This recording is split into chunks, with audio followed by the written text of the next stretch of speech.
नमस्कार विद्यार्थियों, हम चर्चा कर रहे थे शिक्षा मनोविज्ञान की। शिक्षा मनोविज्ञान का अर्थ हमने जाना है, परिभाषाओं को हमने देखा और परिभाषाओं के बाद हमने प्रकृति की बात की, विशेषताओं की बात की। उसी क्रम को आगे बढ़ा रहे हैं हम। मैं बात कर रही हूँ आपसे शिक्षा मनोविज्ञान के कार्य क्षेत्र, किसकी? कार्य क्षेत्र की, स्कोप ऑफ एजुकेशनल साइकोलॉजी। कार्य क्षेत्र की मैं बात कर रही हूँ और कार्य क्षेत्र बताए हैं किसने? लिंडग्रेन ने। तो कार्य क्षेत्र हम पढ़ने जा रहे हैं किसके अनुसार?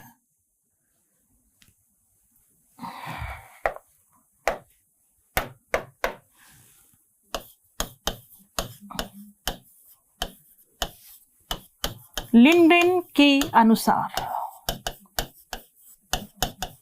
याद रखना, कार्य क्षेत्र किसने बताए हैं? लिंडग्रेन ने।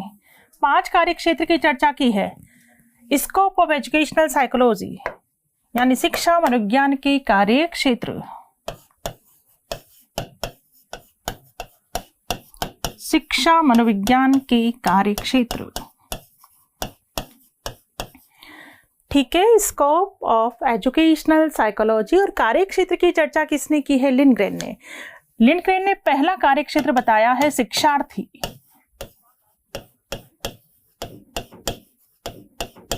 शिक्षार्थी कह दो या बालक, लर्नर, अध्येता, यानी शिक्षा मनोविज्ञान के अंतर्गत किसकी बात की जाती है? लर्नर की बात की जाती है। पहले देख लीजिए आप, पहला कार्य क्षेत्र क्या है? शिक्षार्थी। Number 2, nature of learning process यानी सीखने की प्रक्रिया, सीखने की प्रक्रिया का स्वरूप।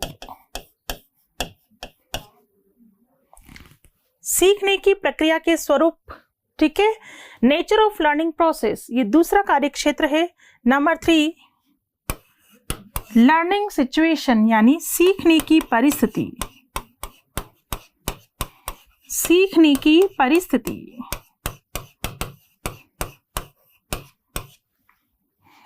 नंबर 4 उन्होंने बताया है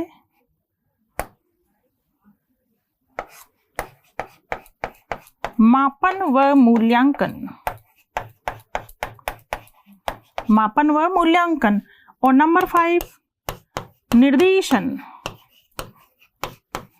निर्देशन व मानसिक स्वास्थ्य। मानसिक स्वास्थ्य, ठीक है। ये है शिक्षा मनोविज्ञान की कार्य क्षेत्र यानी शिक्षा मनोविज्ञान के अंतर्गत किसकी बात होती है? शिक्षार्थी की बात होती है। याद रखना, शिक्षण अधिगम प्रक्रिया में शिक्षार्थी सबसे महत्वपूर्ण भूमिका निभाता है। अगर शिक्षार्थी नहीं होगा तो शिक्षा किसे दी जाएगी? तो शिक्षार्थी की मुख्य भूमिका होती है। तो शिक्षा मनोविज्ञान के अंतर्गत अध्ययन किसका होता है? शिक्षार्थी का। शिक्षार्थी कह दो, बालक कह दो, अध्येता कह दो, अंग्रेजी में कहेंगे लर्नर। नंबर 2 ध्यान रखोगे, सीखने की प्रक्रिया के स्वरूप की बात होती है कि किस तरीके से, किस प्रक्रिया के द्वारा बच्चों को सिखाया जाना चाहिए। ये बात की जाती है किसके अंतर्गत? शिक्षा मनोविज्ञान के अंतर्गत। नंबर 3, सीखने की परिस्थिति। सीखने के लिए क्या क्या सिचुएशन क्रिएट करनी चाहिए, किन किन परिस्थितियों के द्वारा बच्चों को सिखाया जाना चाहिए, किन किन विधियों का प्रयोग करते हुए बच्चों को सिखाया जाना चाहिए, ये बात होती है। नंबर 4, मापन व मूल्यांकन की चर्चा भी होती है किसके अंतर्गत? शिक्षा मनोविज्ञान के अंतर्गत। मापन व मूल्यांकन। मापन क्या होता है, मूल्यांकन क्या होता है? बिल्कुल, ये बात शिक्षण विधियों में भी आप पढ़ते हो।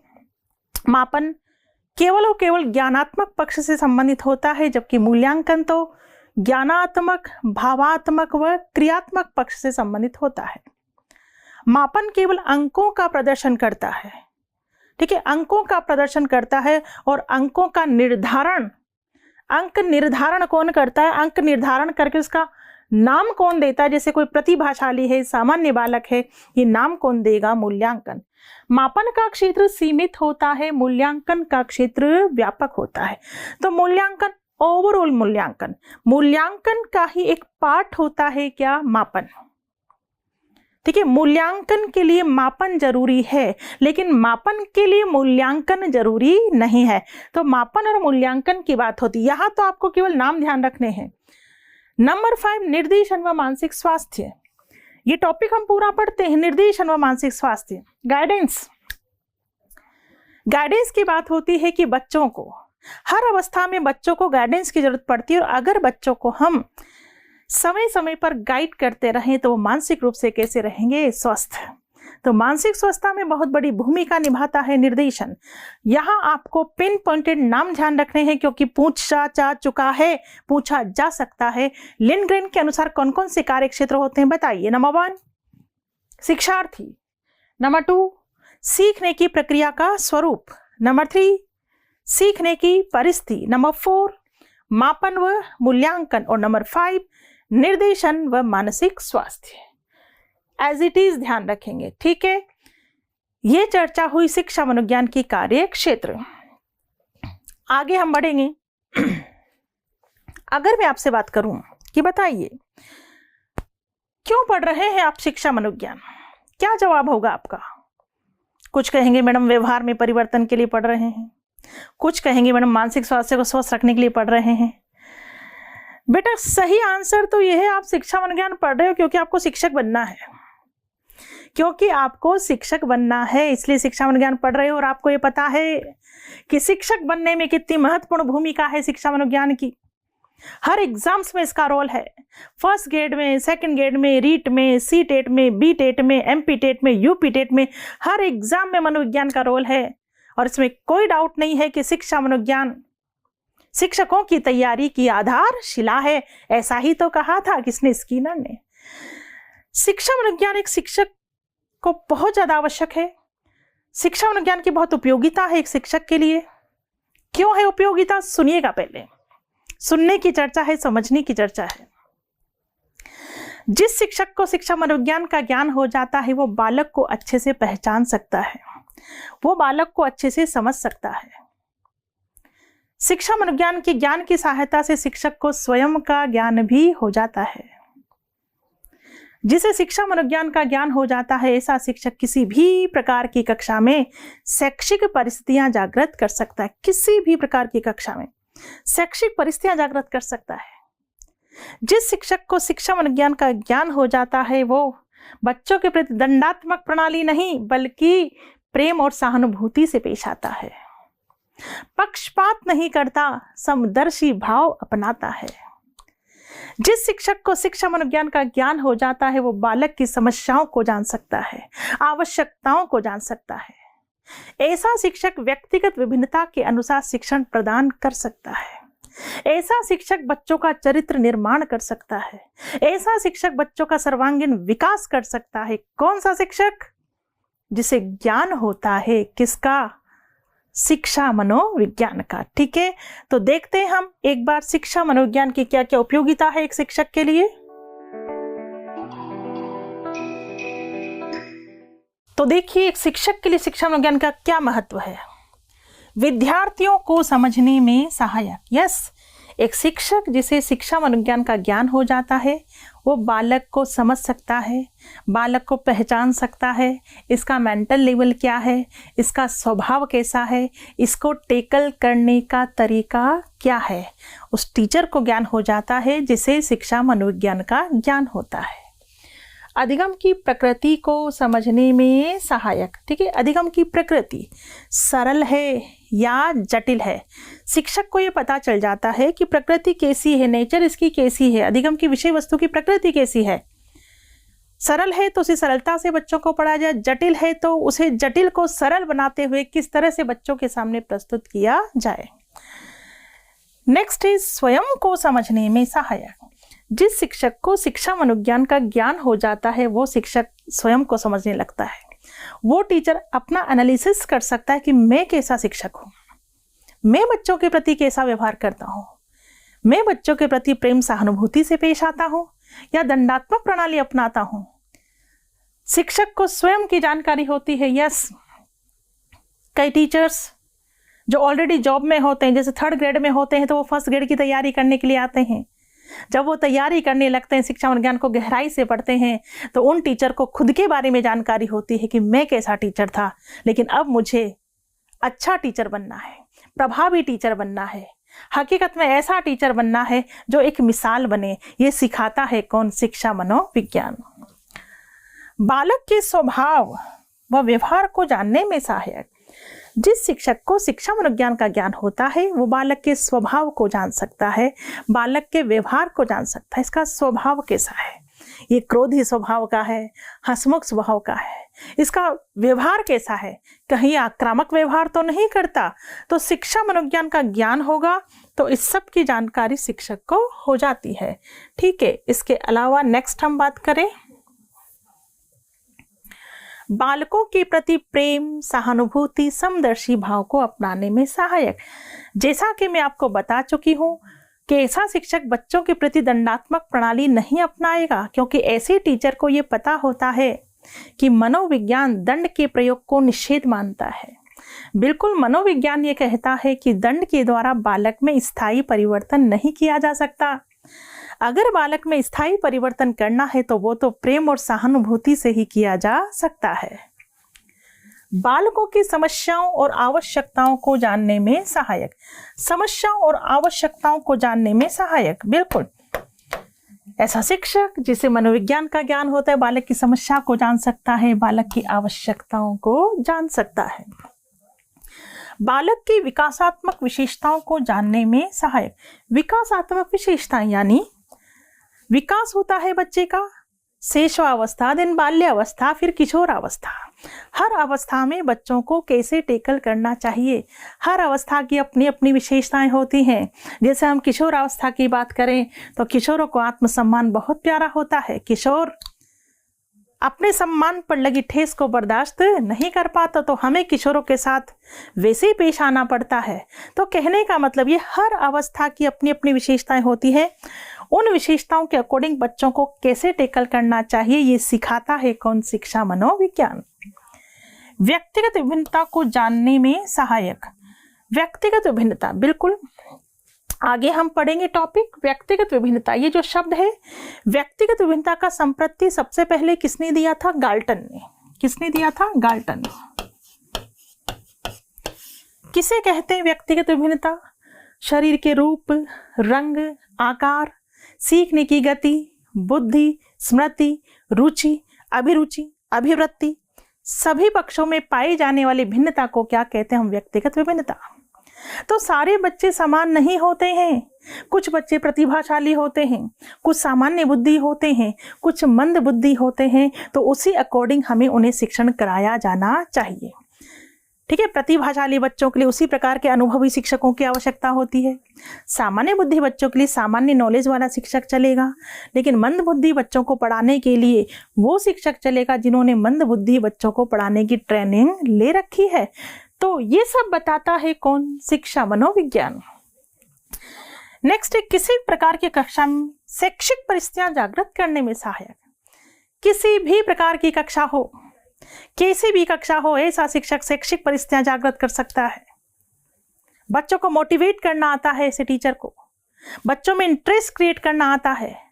कितना भी शोरगुल कक्षा में हो रहा हो, लेकिन अगर टीचर को शिक्षा मनोविज्ञान का ज्ञान है तो किसी भी प्रकार की कक्षा में शैक्षिक परिस्थितियां जागृत कर सकता है। ऐसा टीचर बच्चों को मोटिवेट कर सकता है, ऐसा टीचर बच्चों में रुचि जागृत कर सकता है। बालकों को निर्देशन और परामर्श देने में सहायक। यस, निर्देशन और परामर्श दो शब्द आपने सुनी होंगी। गाइडेंस एंड काउंसलिंग बेहतरीन शब्द, जबरदस्त शब्द। निर्देशन, गाइडेंस सुना होगा आपने भी कि हमें भी अगर सही समय पर सही गाइडेंस मिल जाती, अब तक हम मंजिल को पा चुके होते। बहुत बड़ा रोल होता है। तो जिस टीचर को या जिस माता पिता को मनोविज्ञान का ज्ञान होता है वो अपने बच्चों को सही गाइडेंस दे सकते हैं, सही निर्देशन दे सकते हैं। और जिन बच्चों को सही निर्देशन मिल जाता है वो बिल्कुल समय से अपनी मंजिल को प्राप्त कर लेते हैं। एक शब्द होता है परामर्श, काउंसलिंग। काउंसलिंग इतना बेहतरीन तरीका है कि काउंसलिंग के द्वारा सामने वाले के मानसिक स्वास्थ्य को पूरी तरह स्वस्थ किया जा सकता है।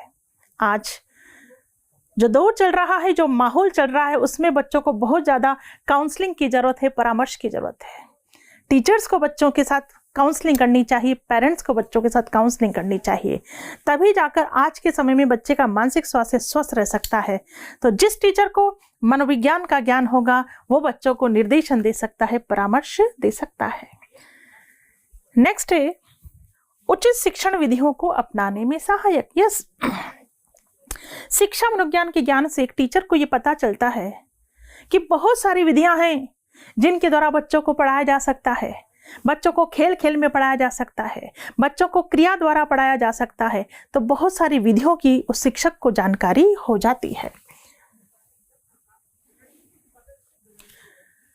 इसके अलावा अनुशासन स्थापित करने में सहायक, ऐसा शिक्षक बच्चों में अनुशासन स्थापित कर सकता है। जैसा कि मनोविज्ञान के द्वारा एक टीचर को यह पता चलता है कि बच्चों से प्रेम और सहानुभूति से पेश आए। यकीन मानिए, कैसा भी बच्चा हो, कितना भी उद्दंड बच्चा हो, उद्दंड बच्चा तो कभी भी दंड से नहीं मानेगा। उद्दंड बच्चे को तो हम प्रेम सहानुभूति से समझा सकते हैं, बहुत अच्छी तरह से उसे अनुशासित कर सकते हैं। ये ताकत यदि होती है तो केवल और केवल प्रेम सहानुभूति में होती है, क्योंकि प्रेम और प्यार में कितनी ताकत होती है ये तो शायद आप भी बहुत अच्छे से जानते होंगे। आज जो फेमस आतंकवादी है, कौन से दंड से डरता है? वो जान हाथ में लेकर घूमते ऐसे व्यक्ति। लेकिन ऐसे व्यक्ति में भी परिवर्तन लाया जा सकता है तो मात्र और मात्र प्रेम और सहानुभूति से। तो बिल्कुल अनुशासन स्थापित करने में सहायक।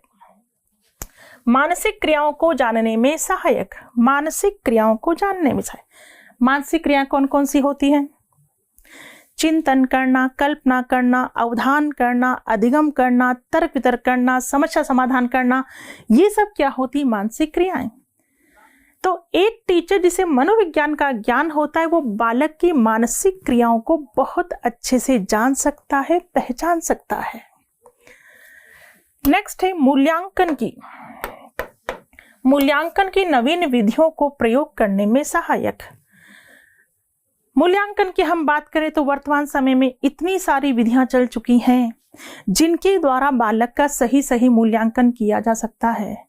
व्यक्तित्व मापन के लिए व्यक्तित्व परीक्षण आज चल चुका है, बुद्धि मापन के लिए बुद्धि परीक्षण आज चल चुका है, अभिरुचि मापन के लिए अभिरुचि परीक्षण आज चल चुका है। आज इतनी सारी मूल्यांकन की विधियां हैं जिसके द्वारा हम बच्चे का सही मूल्यांकन कर सकते हैं। तो जिस शिक्षक को शिक्षा मनोविज्ञान का ज्ञान होगा वो बच्चे का मूल्यांकन भी अच्छे से कर सकेगा। बालकों के चरित्र निर्माण में सहायक। बिल्कुल, शिक्षा मनोविज्ञान में वो ताकत है कि उसके द्वारा बालक का चरित्र निर्माण किया जा सकता है, बालक का सर्वांगीण विकास किया जा सकता है।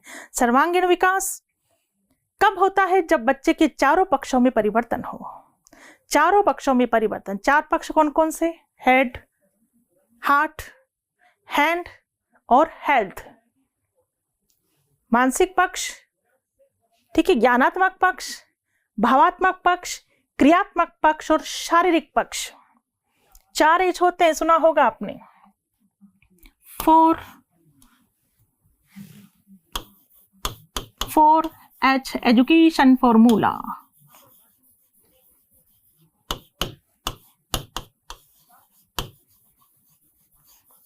ठीक है, 4H एजुकेशन फॉर्मूला। 4H होते हैं। 4H में पहला H क्या होता है? हेड,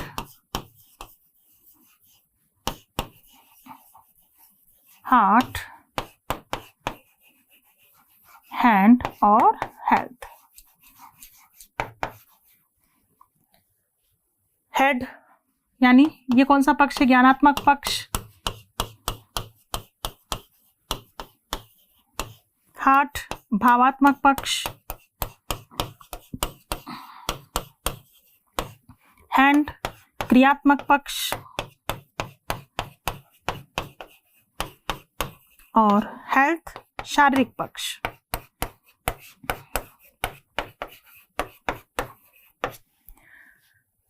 ज्ञानात्मक, भावात्मक, क्रियात्मक, ये शब्द आप शिक्षण उद्देश्यों में भी पढ़ते हैं। शिक्षण उद्देश्य जिसका वर्गीकरण बीएस ब्लूम के द्वारा किया गया था। ब्लूम ने शिक्षण उद्देश्यों को 3 भागों में बांटा था, ज्ञानात्मक, भावात्मक और क्रियात्मक। ये जो पक्ष है हेल्थ, शारीरिक पक्ष, ये किसने जोड़ा था? Mahatma Gandhi. 4H education formula किसने दिया था? महात्मा गांधी। बिल्कुल, महात्मा गांधी का यह कहना था कि बच्चे के शारीरिक पक्ष में भी परिवर्तन आना चाहिए। जो विद्यालय में केवल कक्ष में बैठ कर के नहीं आ सकता, उसके लिए प्लेग्राउंड की व्यवस्था होनी चाहिए, खेल कूद की व्यवस्था होनी चाहिए। तो बिल्कुल, जिस टीचर को शिक्षा मनोविज्ञान का ज्ञान होता है वो शिक्षक बालक के सर्वांगीण विकास में मददगार साबित हो सकता है। तो ये सब उपयोगिता थी किसकी? शिक्षा मनोविज्ञान की। क्लियर? तो एक बार सिंपल वे में वापस से फिर देख लीजिए ताकि सारी बातें आपको क्लियर हो जाएं।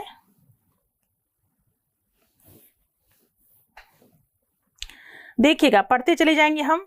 शिक्षा मनोविज्ञान विद्यार्थियों को समझने में सहायक होता है, अधिगम की प्रकृति को समझने में सहायक होता है, उसे स्वयं का ज्ञान भी हो जाता है, वो बालक के स्वभाव को, बालक के व्यवहार को जान सकता है। बालकों के प्रति ऐसा टीचर दंडात्मक प्रणाली नहीं अपनाएगा, बल्कि प्रेम, सहानुभूति और समदर्शी भाव अपनाएगा, पक्षपात नहीं करेगा। बालकों की समस्याओं को जान सकता है, आवश्यकताओं को जान सकता है, बालक की विकासात्मक विशेषताओं को जान सकता है, व्यक्तिगत विभिन्नताओं को जान सकता है। किसी भी प्रकार की कक्षा में ऐसा शिक्षक शैक्षिक परिस्थितियां जागृत कर सकता है। बालकों को निर्देशन दिया जा सकता है, परामर्श दिया जा सकता है, उचित शिक्षण विधियों को अपनाने में सहायक, अनुशासन स्थापित करने में सहायक। ऐसा शिक्षक बहुत अच्छे से अनुशासन स्थापित कर सकता है, मानसिक क्रियाओं को जानने में सहायक। ऐसा शिक्षक मूल्यांकन की नवीन विधियों को अपना सकता है, बालकों के चरित्र निर्माण कर सकता है, इसके अलावा बालकों का सर्वांगीण विकास करने में भी सहायक होता है। कौन सा शिक्षक? जिसे ज्ञान होता है किसका? शिक्षा मनोविज्ञान का। बात समझ में आई? तो देखिए, शिक्षा मनोविज्ञान के अंतर्गत हमने क्या क्या पढ़ा, एक बार चर्चा करते हैं हम पूरी। तो सबसे पहले हमने किसको जाना था? मनोविज्ञान। ठीक है, मनोविज्ञान का अर्थ समझा था हमने। मनोविज्ञान के हमने सिंपल संप्रदाय पढ़े थे। संप्रदाय को पढ़ते हुए हमने बात किसकी की थी? शाखाओं की। शाखाएं,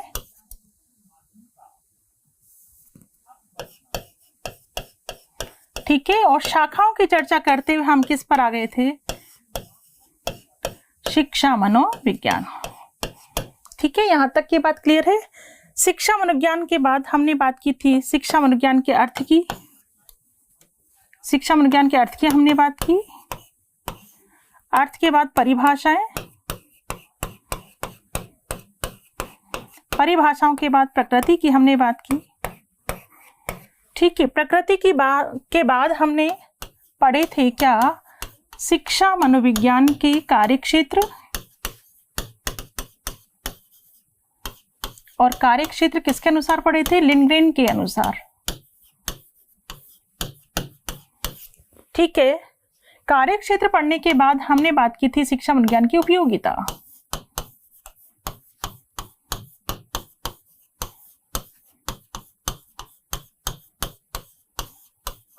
ये चर्चा हमने की, यहां तक की चर्चा हमने करी है, आपको बिल्कुल ध्यान होगा। एक बार सिंपली मुझे यहां से एक बार क्वेश्चन के आंसर दे दें ताकि आगे की चर्चा करना ज्यादा सरल हो जाए। मनोविज्ञान को शताब्दी पूर्व किसकी शाखा माना जाता था? दर्शन शास्त्र की। मनोविज्ञान को परिभाषित किया गया। वर्तमान समय मनोविज्ञान को क्या माना जाता है? व्यवहार का विज्ञान। और व्यवहार का विज्ञान मानने वाले प्रमुख मनोवैज्ञानिक कौन थे? वाटसन। व्यवहारवाद के जनक कौन थे? वाटसन। ठीक है, व्यवहारवाद संप्रदाय किसने दिया था? वाटसन ने। संप्रदाय की हमने बात की थी, हमने सबसे पुराना संप्रदाय कौन सा पढ़ा था? संरचनावादी संप्रदाय। संरचनावादी संप्रदाय जो किसने दिया था? विलियम वोंट वॉन के शिष्य टिचनर ने। संरचनावादी संप्रदाय के बाद हमने बात किसकी की थी? कार्यात्मकवादी संप्रदाय जो किसने दिया था? विलियम जेम्स ने। ठीक है, फिर हमने बात किसकी की थी? व्यवहारवाद की। व्यवहारवाद संप्रदाय किसने दिया था? वाटसन ने। व्यवहारवाद संप्रदाय के बाद हमने और भी कई संप्रदाय पढ़े थे, पता होगा आपको। गेस्टाल्टवादी संप्रदाय, मानवतावादी संप्रदाय, मनोविश्लेषणवादी संप्रदाय, प्रेरकीय संप्रदाय, इनकी चर्चा हमने की थी। शाखाएं बहुत सारी है, लेकिन हमने मुख्य शाखाएं कितनी देखी थी? 14। उन 14 शाखाओं में से एक शाखा कौन सी शाखा? शिक्षा मनोविज्ञान। ठीक, शिक्षा मनोविज्ञान में हमने मनोविज्ञान का अर्थ तो हम जान ही चुके थे, हमने शिक्षा का अर्थ भी जाना। और शिक्षा मनोविज्ञान का अर्थ हमने जाना कि बालक के व्यवहार का अध्ययन कर उसमें परिवर्तन या परिमार्जन करना ही क्या है? शिक्षा मनोविज्ञान। ठीक है, अर्थ जानने के बाद हमने परिभाषाएं पढ़ी। परिभाषा हमने क्रो के अनुसार पढ़ी, स्किनर के अनुसार पढ़ी, पील के अनुसार पढ़ी, जेम्स ड्रेवर के अनुसार पढ़ी। क्या परिभाषाएं? परिभाषाओं के बाद हमने बात की थी किसकी? प्रकृति की। कैसी है शिक्षा विज्ञान की प्रकृति? वैज्ञानिक है, विकासशील है, अनुप्रयुक्त व्यावहारिक विज्ञान है, विधायक विज्ञान है, सकारात्मक विज्ञान है, नियमों सिद्धांतों का प्रयोग होता है, इसके सिद्धांत सार्वभौमिक होते हैं, भविष्यवाणी की जा सकती है। ये प्रकृति पढ़ी थी हमने किसकी? शिक्षा मनोविज्ञान की। उसके बाद हमने कार्य क्षेत्र की बात की, और कार्य क्षेत्र किसने बताए? लिंडग्रेन ने बताए हैं। कितने कार्य क्षेत्र बताए हैं? 5। नंबर 1 शिक्षार्थी लर्नर, नंबर 2 सीखने की प्रक्रिया का स्वरूप, नंबर 3 सीखने की परिस्थिति, नंबर 4 मापन व मूल्यांकन, और नंबर 5 निर्देशन व मानसिक स्वास्थ्य। ठीक, और अंत में हमने बात की कि एक शिक्षक के लिए शिक्षा मनोविज्ञान की क्या उपयोगिता है। यहां तक की चर्चा आपको समझ में आ गई होगी। आगे की चर्चा हम करेंगे नेक्स्ट क्लास में। नमस्कार बच्चों। फेसबुक पर लाइक करें, यूट्यूब पर सब्सक्राइब करें और डाउनलोड करें VJ education app by doctor Vandana Jadaun और पाएं free demo classes, free model test papers और free motivational videos. For more information, call us on 9587 305 306.